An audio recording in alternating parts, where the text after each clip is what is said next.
Market थोड़ा सा भी बाउंस लेता है, सबके अंदर फोमो आ जाता है कि यार बॉटम बन गया और मुझसे मिस हो गया। इस वीडियो में उसका समाधान लेंगे और आगे की बात भी करेंगे। नमस्कार दोस्तों, शुभम दिस साइड से भी रजिस्टर्ड रिसर्च एनालिस्ट। बात कर लेते हैं ओवरऑल निफ्टी के ऊपर, इंडाइसेस के ऊपर, आगे के डायरेक्शन के ऊपर। मार्केट क्या दिखता है, क्या आगे हो सकता है और हमें खुद को कैसे तैयार करना है, क्योंकि मार्केट क्या करेगा मैं उसको तो कंट्रोल नहीं कर सकता, लेकिन मुझे कब क्या एक्शन लेना है मुझे वो कंट्रोल करना है। तो वो हम सीखेंगे और समझेंगे। और एक चीज आपसे कहूंगा, आप भोली जनता है, मैं सच बता रहा हूं, आपको मैनिपुलेट बहुत इजीली किया जाता है। कैसे किया जाता है यहां समझो। थोड़ा सा यहां पे देखो टेम्पररी बाउंस आता है, ओके, जो कि आना ही है क्योंकि ओवरसोल्ड होगा तो टेम्पररी बाउंस आएंगे, लेकिन ट्रेंड नहीं बनेगा। ट्रेंड नहीं बनेगा और टेम्पररी बाउंस का मतलब क्या होगा कि अभी तक फियर ओवर नहीं हुआ है। ये कैसे? इंडिया विक्स का ये मैसेज डाला था मैंने टेलीग्राम पे। अगर आप टेलीग्राम पे ज्वाइन नहीं है, नीचे लिंक है, ज्वाइन कर लीजिए, वहां लाइव अपडेट आती है। तो यहां मैसेज डाला था मैंने कि मार्केट तो रिकवर कर रहा है थोड़ा थोड़ा, ये तो लोगों को बताया जा रहा है, लेकिन कोई ये क्यों नहीं बता रहा कि इंडिया विक्स नीचे नहीं आ रही। और अगर इंडिया विक्स नीचे नहीं आ रही, दैट मींस फियर अभी तक खत्म नहीं हुआ है। आपको बॉटम नहीं पकड़ना है, आपको इतना ध्यान रखना है कि कब बॉटम आउट के इंडिकेशन आएंगे या कब गिरावट थमने के या रुकने के इंडिकेशन आएंगे। दो तीन चीजें हैं, उसको समझना। पहला तो देखो ये होता है कि मार्केट ये गिरावट कर रहा था, ठीक है, और ये गिरावट रुक गई, तो ये तो हुई गिरावट रुकना। आपने चाहे यहां पकड़ा हो, यहां या यहां। गिरावट रुकने का मतलब ये थोड़ी है कि कोई तेजी का ट्रेंड बन गया। हमारा पहला स्टेप ये है कि हम ये फाइंड करें कि गिरावट रुकी कि नहीं रुकी। दूसरा स्टेप ये होगा कि क्या फिर वो तेजी के लिए तैयार है या नहीं है। दो स्टेप्स होंगे तो आपको आराम से मौका मिलता है, ऐसे नहीं होता कि आपको मौका नहीं मिलता। यहां पे आओ, अब इसको समझना। वीकली चार्ट कन्वर्ट करते हैं, इसको देखिए, this is the weekly chart. अच्छी चीज क्या है वो समझ लो। अच्छी चीज पहली बात तो ये गैप फिल हो गए, जो हमारी इच्छा थी, जिसके बारे में हम 26,000 से अभी तक बात करते हैं कि इन सपोर्ट के आसपास 21,700 22,500 की रेंज में मुझे निफ्टी चाहिए, वो आ गया है, बहुत अच्छी बात है। अब ये 2 हफ्ते से क्या हो रहा है, देखो पिछले वीक का हाई नहीं काट पा रहा है, दिख रहा है, ओके, पिछले वीक का हाई नहीं कट पा रहा है, ऐसा आपको साफ साफ दिख रहा होगा। आफ्टर ट्रेड डील आपको साफ साफ ये चीज नजर आ रही है, ये देख पा रहे होंगे। सो इस चीज को नोट करके रखो कि अगर गिरावट रुकनी है या गिरावट में पोज लगना है, हम ये तो नहीं कह सकते कि वो बॉटम है या नहीं है, लेकिन अगर पोज लगना है तो कम से कम प्रीवियस वीक के हाई के ऊपर आप सस्टेन करके क्लोज करो, वीकली क्लोज। कौन सी? वीकली क्लोज करो अच्छे से, तब आप समझना कि हाँ मार्केट ने कुछ किया है। अनदर चीज जिसके ऊपर मैं लगातार बात कर रहा हूं, यहां पे आइए, इसको देखिए और हम यहां बात करते हैं इसकी। ये था हमारे पास में 2 ईएमए लाइन, एक 100 वीक की है और एक 200 वीक की है। पिछले वीडियो में बताना भूल गया था, उसके लिए क्षमा चाहूंगा, लेकिन हाँ, एक 100 वीक की और एक 200 वीक की। यहां देखो मार्केट ने 100 वीक के ऊपर अगर बाउंस बैक लिया है, जैसे यहां पे 100 वीक के ऊपर थोड़ा सा तोड़ा फिर ऊपर आया, तो जिस कैंडल से तोड़ा है उसके ऊपर ग्रीन कैंडल बना देगा वीकली चार्ट पे, तो समझना कि हाँ अब ट्रेंड बन रहा है। तब तक तो आप नहीं कह सकते। तो यहां पर हमें इसके ऊपर क्लोज चाहिए। कौन से पॉइंट के ऊपर? आओ यहां पे बात करते हैं अभी की डेट में, हालांकि ये तो बहुत आगे की बात है ट्रेंड बनने की। ये जो पॉइंट है लगभग 24,300 के ऊपर क्लोज चाहिए, तब हम कह सकते हैं कोई लंबा ट्रेंड है। तब तक लंबा ट्रेंड नहीं है और ये धीरे धीरे 100 वेमा जो है वो एडजस्ट हो जाएगा। फिर मानो यहां कोई कैंडल बनी तो उसका हाई देखा जाएगा। समझ आ गया? तो अभी कोई ऐसा नहीं है कि सीधा निकल जाएगा, आगे समझो। दूसरी चीज, जब भी 100 वेमा को डिसाइसिवली तोड़ा है तो 200 वेमा की तरफ जाने की कोशिश होती है। तो 100 वेमा टूटते ही 200 वेमा टच होता है ज्यादातर केस में। तो कंडीशन क्या है? या तो तोड़ के नीचे आओ या जिससे तोड़ा है उस कैंडल के ऊपर जाओ, दोनों में से एक कंडीशन होगी। ये देखो जब जब 100 वेमा टूटता है तो ये चीजें देखने को मिलती है। आप पीछे भी देखोगे आपको पता चल जाएगा। ये देखो यहां भी आपको दिखेगा, ये देख लो, टूटने के बाद वहां, टूटने के बाद यहां। तो ये चीज आपको नोट करनी है कि अभी की डेट में हम कहां खड़े हैं। तो यहां खड़े हैं हम लोग, 100 वेमा टूट चुका है, 200 वेमा के एकदम जस्ट पास में है, तो ये लेवल्स कोई बड़ी बात है नहीं। पहली बात तो ऑलमोस्ट तो आ ही गए, 300-400 पॉइंट मिस करे हैं, ऑलमोस्ट तो आ ही गए हैं, लेकिन इसको भी टच किया जा सकता है। क्या वहां बॉटम आउट हो जाएगा किसी को नहीं पता है। कैसे? यहां समझो, वो हमारे पास टाइम होता है जब हम बचा हुआ जो हमारा इंस्टॉलमेंट्स है या जो बचा हुआ इन्वेस्टमेंट का पोर्शन है जो हमें लगाना है वो हम लगा सकते हैं। कैसे? यहां देखिए इसको, और फिर हम आरएसआई के ऊपर चलेंगे। अभी ये देखो 200 वेमा आया, क्या रुका गया यहाँ पे? इससे भी तो नीचे जा सकता है। सो जब इससे नीचे जाता है तब हमें रिमेनिंग अमाउंट डिप्लॉय करना होता है, looking at the market, looking at the conditions. तो इसके नीचे आता है तब, तो हम क्या ये कह दें कि यहां पे नहीं गिरावट रुक जाएगी, मैक्सिमम गिरावट इतनी है? नहीं कह सकते। अनदर चीज समझो, ये जो लो बना है ये है टैरिफ का, टैरिफ लो। आप समझते जाओ, आज के वीडियो में देखो कितनी कुछ चीजें सीखने को मिलेगी। हर वीडियो में नया सिखा रहा हूं कुछ ना कुछ। ये वाला लो है इलेक्शन वाला, इलेक्शन रिजल्ट लो, ओके।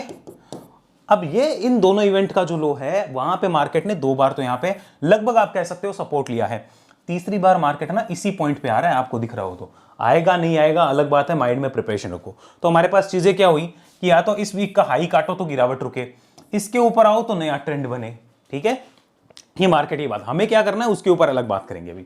और ये एक प्रिपरेशन ये है कि हाँ यहां पर मार्केट जो है वो टैरिफ लो और इलेक्शन डे रिजल्ट के लो है, यहां इंपॉर्टेंट सपोर्ट है तो इसकी तरफ आता है, तो यहां 200 वेमा भी है, तो ये चीजें हमने क्लियर कर ली। अब आगे चलो, क्या मार्केट में अभी बॉटम आउट हो गया क्या, उसके इंडिकेशंस हमारे अकॉर्डिंग आ रहे कि नहीं आ रहे, उस पर बात कर लेते हैं। तो यहां पे चलते हैं, सी दिस वन, ये मैंने RSI का डाटा लगाया, इसको देखो। हमने क्या बात करी कि RSI 30 के नीचे जाए, गई कितनी है अभी 28.50। और कौन सी RSI? वीकली RSI, बहुत लोगों को कंफ्यूजन होती है। और वीकली RSI वीकली क्लोज के बाद देखी जाती है। मैं सच कह रहा हूं, जनता बहुत भोली है, उनको पता ही नहीं है, वो ड्यूरिंग द वीक देखते हैं, एक्साइटेड हो जाते हैं। मेरे को इतने मैसेजेस मिले, मैं एक ही चीज़ सोच रहा हूँ कि इन बेचारों को कैसे, मतलब कोई भी मैनिपुलेट कर सकता है, क्योंकि वाकई में अवेयरनेस नहीं है फाइनेंशियल मार्केट की। और कोई करना चाहे तो जनता उसे सपोर्ट नहीं करती, क्योंकि जनता को चाहिए वो हाइप क्रिएट करने वाले, वो एक दिन में करोड़पति बनाने वाले। अब वो सब काम हमसे होते नहीं है। तो सीखो भाई, सीखोगे तब आगे बढ़ोगे। वीकली RSI 28.50 है, ये हो गई। तो ये जब तक 30 के नीचे है और वीकली चार्ट पे 30 के ऊपर क्लोज नहीं करती, तब तक तो आप ये नहीं कह सकते कि एक बार का बॉटम आउट हुआ है। खाली ये एक इंडिकेशन नहीं होता है, और भी है, ये वन ऑफ द इंडिकेशन है। अब दूसरा इंडिकेशन क्या है, उसके लिए हम यहां चलते हैं, दैट इज इंडिया विक्स। यहां मैं लगाता हूं, ये इंडिया विक्स हमने लगाया। अब इंडिया विक्स पे हमने क्या बात करी थी कि वीकली चार्ट देखना है, so this is the weekly chart. तो इसमें क्या होना चाहिए, जब निफ्टी 30 के ऊपर आए, मतलब निफ्टी की RSI ये 30 के नीचे गई, वापस 30 के ऊपर आए वीकली चार्ट पे, तो हम कहते हैं कि हाँ एक बार फियर खत्म हुआ। और इंडिया विक्स में फियर खत्म कब माना जाएगा, जब ये 70 के ऊपर अभी चल रही है और वापस इस 70 के जोन में एंटर करे। ओके, तो क्या करी, क्या नहीं करी? नहीं करी तो मैं कौन होता हूं अभी बोलने वाला कि फियर ओवर हो गया है, जबकि इंडिकेशंस नहीं है। हम क्या बॉटम पकड़ रहे हैं? नहीं पकड़ सकते। क्यों? वो बनने के बाद हमें नीचे आने पे पता चलेगा, हो सकता है 5% 2% बाद में पता चले, उस टाइम एग्जैक्ट उस टाइम पता नहीं चलेगा। We have to be ready for it. Clear हुआ इतना? सो इंडिया विक्स भी ये चीज बोल रही है। अब ये चीज बैक टेस्टेड करनी है, अगर आप वीडियो नया देख रहे हैं देख लीजिए पुराना वाला, कि जब भी RSI 70 के ऊपर जाती है वीकली चार्ट पे और वापस नीचे आए, तो एक बार का मार्केट बॉटम आउट हो जाता है। आप कहीं भी देख लीजिए इसको, आपको पता चल जाएगा। बैक टेस्टिंग करनी है, कर सकते हो, और पुराने वीडियो में मैंने कंप्लीट इसको एक्सप्लेन भी किया हुआ है। तो ये चीज आपको क्लियर हो गई। तो यानी ना तो निफ्टी की RSI ऊपर आई है, ना इंडिया विक्स की RSI नीचे गई है, तो आप ये नहीं कह सकते कि बॉटम आउट हो गया है। आगे चलो, यहां पे एक चीज और देखो, एक डाटा और दिखाता हूं, फिर हम बात करेंगे हमें क्या करना है। This is FII selling data. अब इसको समझो, लास्ट 30 दिनों में 1,19,000 करोड़ का उन्होंने माल बेचा है। आगे देखो, लास्ट उन्होंने बाय कब करा था, और ये बाय कैश मार्केट की होती है, प्रोविजनल नेट बाय देखी जाती है, फ्यूचर ऑप्शन की बाय नहीं देखी जाती है। लास्ट बाय उन्होंने करा था 25 फरवरी को, ये आपको दिख रहा होगा। 25 फरवरी के बाद में एक सिंगल है ना, एक सिंगल उन्होंने अभी तक बाय नहीं करा है। इतना क्लियर हो गया? तो यानी कि अभी मार्केट में फियर खत्म नहीं हुआ है, सेलिंग जो है वो खत्म नहीं हुई है। तो एक और इंडिकेशन, यानी 3 इंडिकेशंस हमारे पास रहेंगे। 3 इंडिकेशंस कौन से? वापस निफ्टी पे चलते हैं, यहां पे आओ, ये निफ्टी का चार्ट देखना इंपॉर्टेंट है, इसको ध्यान से नोट कर लोगे तो दिक्कत नहीं आएगी। डेली कर देते हैं, RSI को हाइड करते हैं। यहां देखो, मतलब क्या है कि ये जो ग्रीन कैंडल्स बन रही है ना निफ्टी पे, जो बीच बीच में ग्रीन बन रही है, या 3-4 ग्रीन कैंडल बने लगातार, मान लो यहां पे, ओके, उसमें हमें क्या चाहिए, साथ में यहां पे चाहिए FII की बाइंग। क्या चाहिए? FII बाइंग चाहिए। ओके, तब जाके सोचना कि हाँ कुछ हो रहा है। तो 3 इंडिकेशन कौन कौन से हुए? FII बाइंग पहला हो गया, फिर इंडिया विक्स हो गया, और तीसरा हो गया निफ्टी का खुद वीकली RSI। इन दोनों का तो RSI देखना है। और अब ये मैंने आपको इंडिकेशंस दे दिए।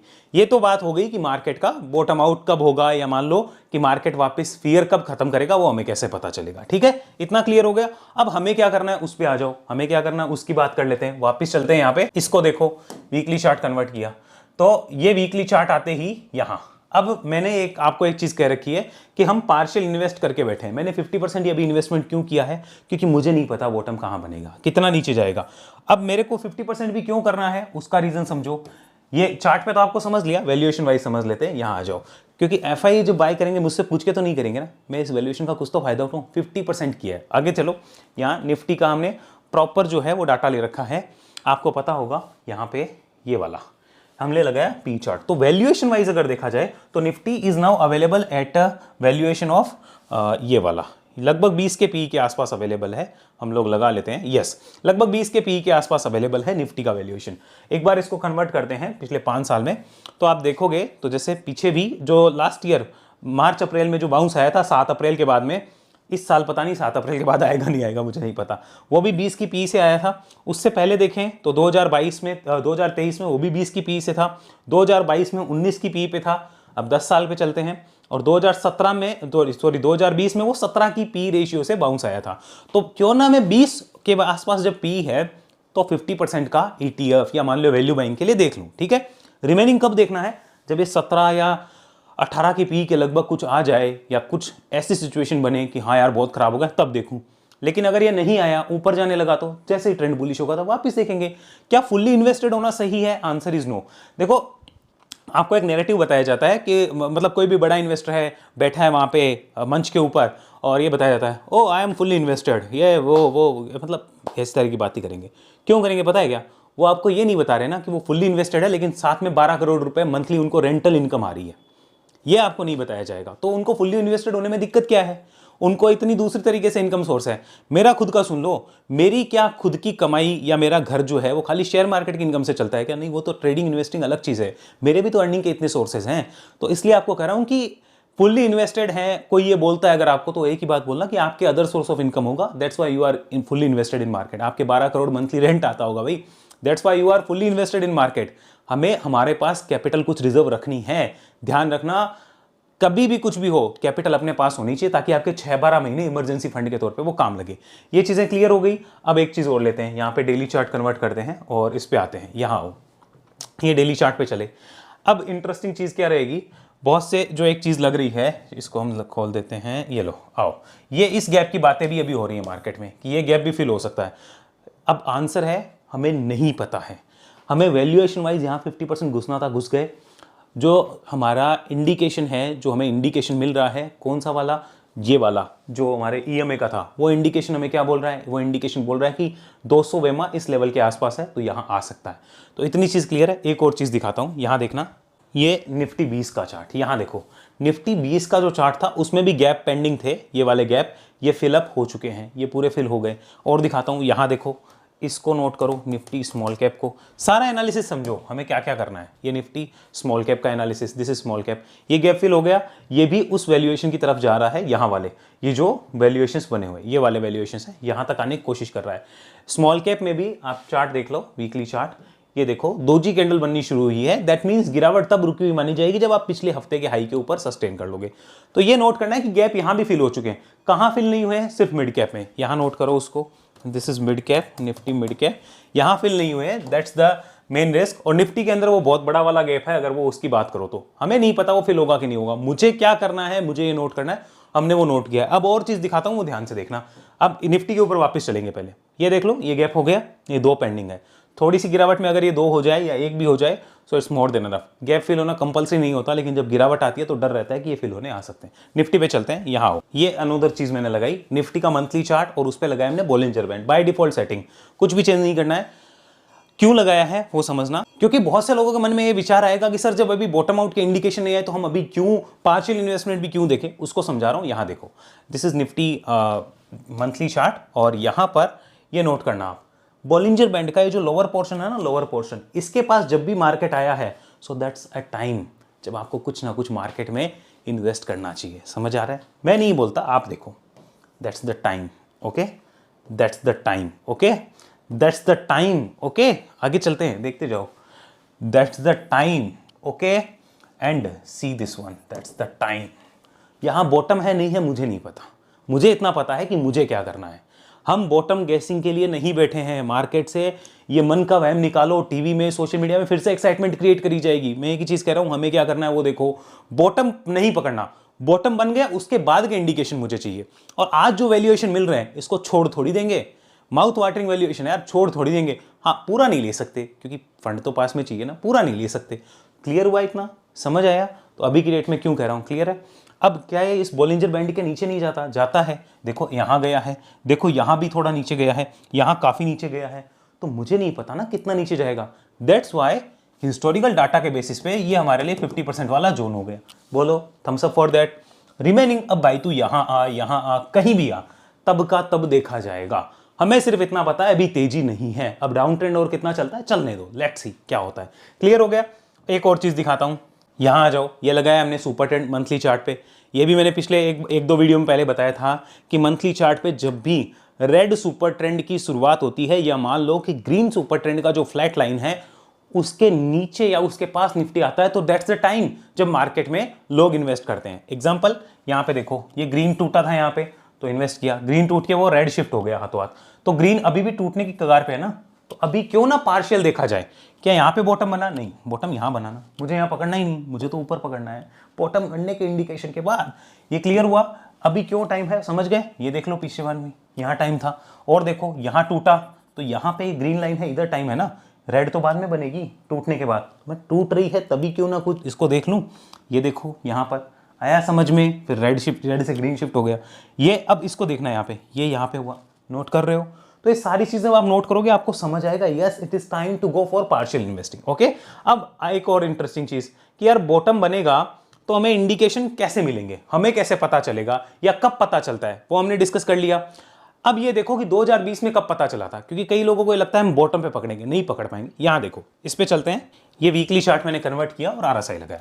अब 2020 में देखते हैं हमें कब पता चला, क्योंकि ये मन का वहम निकालना बहुत जरूरी है कि हम बॉटम पकड़ रहे, नहीं पकड़ रहे। यहां दैट्स द 2020। ओके, ये क्रैश वाला डाटा। यहां आ जाओ, ये निफ्टी का RSI यहां पे बुलिश हो रहा है अप्रैल फर्स्ट वीक में, यहां पर, तो हमें यहां पता चला। यहां कहां, लगभग 9000 निफ्टी आया था, तब बॉटम था 7511 का, हमें इतना ऊपर पता चला। आया समझ में? हमें यहां पता नहीं चला है, इधर पता चला है। अभी भी ऐसा ही होगा, हो सकता है निफ्टी का बॉटम लग जाए 21700, मुझे पता चलेगा भाई साहब 22800 23000 पे, मुझे उससे पहले नहीं पता चलेगा। सिंपल चीज है, तो हम बॉटम नहीं पकड़ रहे। मेरी एनालिसिस सीख के आप बॉटम नहीं पकड़ पाओगे, ये ध्यान रखना। हाँ, बॉटम बन गया उसके बाद हम छोड़ेंगे नहीं, पहले पकड़ेंगे नहीं और पकड़ लिया तो छोड़ेंगे नहीं। आओ और चलते हैं, यहां देखना जरा, इसको देखो, ये वाला अभी का जोन ये आ गया, तो हमें पता थोड़ा ऊपर चलेगा, यहाँ नहीं चलने वाला है। क्लियर हुई ये चीज़? आई होप एनालिसिस सीख के मजा आया होगा, सारी चीज़ क्लियर हो गई होगी कि अभी मार्केट में क्या करना है, क्यों पार्शियली जाना है और क्यों पार्शियली बैठना है और क्यों एग्रेसिव नहीं होना है और क्या क्या इंडिकेशंस मिलेंगे, आपको क्लैरिटी मिल गई होगी आने वाले टाइम के लिए। वीडियो अच्छा लगा है लाइक शेयर सब्सक्राइब जरूर करिएगा, और ऐसी एनालिसिस अगर आप पर्सनली सीखना चाहते हैं हमारे रिकॉर्डेड फॉर्मेट में, तो आप सीख सकते हैं वेव एनालिसिस में आके, वहाँ सारी डिटेल ले सकते हैं। यहाँ मैं आपको दिखा देता हूँ, ये हमारा वेव एनालिसिस लर्निंग प्रोग्राम का लैंडिंग पेज। अगर आप चाहो यहाँ से सारी एनालिसिस सीखना आप सीख सकते हो, आपके ऊपर है। आपको अगर समझ में आए आप एनालिसिस पूरा कोर्स लीजिए, पूरे कोर्स से सीखिए। अगर आपको हल लगता है मेरे को एक आध स्ट्रेटेजी लेके टेस्ट करना है कि भाई इनकी स्ट्रेटेजी वाकई में मार्केट में काम करती भी है नहीं करती, टेस्ट कर लीजिए, आपके ऊपर है आप कौन सी स्ट्रेटेजी टेस्ट करना चाहिए, दैट्स अप टू यू। लेकिन अगर कंप्लीट कोर्स लेते हैं, कंप्लीट कोर्स ज्वाइन करते हैं, तो आप प्रॉपर वो चीज़ सीखेंगे और डाउट सॉल्विंग सेशन में आएंगे। हर महीने वेबिनार होगा, उसमें आएंगे। आपको एक लर्निंग के साथ साथ एक अपग्रेड मिलता है एक्सपीरियंस का, जो आप ले सकते हैं वेव एनालिसिस में आकर। एक चीज़ जरूर कहूँगा, ये समय सीखने का है, मैं बार बार रिपीट कर रहा हूँ। और अगर आप अभी नहीं सीखे ना, तो वो जो लॉस अभी हो रहे हैं वो आगे भी कंटिन्यू रहेंगे। क्योंकि मैं ये नहीं कहता हूँ कि सीखने से प्रॉफिट बन जाएगा, सीखने से आप सिचुएशन को बेटर तरीके से डील करोगे। अगर दुनिया 100 रुपए का लॉस कर रही है, आप प्रॉफिट में नहीं आओगे, आप भी 30 से 40 रुपए का लॉस करोगे अगर पूरी दुनिया को लॉस हो रहा है तो। लेकिन आप 30 से 40 रुपए का ही करोगे, डिसिप्लिन से चल लिए, 30 से 40 से ऊपर का लॉस नहीं होगा। लेकिन अगर दुनिया 100 रुपए का प्रॉफिट कमा रही है, तो सीखने का फायदा यह होता है कि आप 130 से 140 का प्रॉफिट कमाओगे। मंदी में खोना कम है, तेजी में पाना ज्यादा है, यह मोटिव है वेव एनालिसिस का। ऐसा नहीं हो सकता कि आप लॉस करोगे ही नहीं, लॉस तो सबको लगेंगे। नेट लॉस में हमें नहीं जाना है अगर मार्केट अच्छा जा रहा है तो, और मार्केट ही नहीं जा रहा, सब कुछ ही खराब हो रहा है, फिर तो जैसी आराम, फिर तो जो होगी देखी जाएगी, हमें खोना कम है। फिर समझ आया? बाकी कोई इन्फॉर्मेशन चाहिए तो व्हाट्सएप नंबर आपकी स्क्रीन पे है। See you soon in next video. अभी के लिए इतना ही। जय हिंद, जय भारत।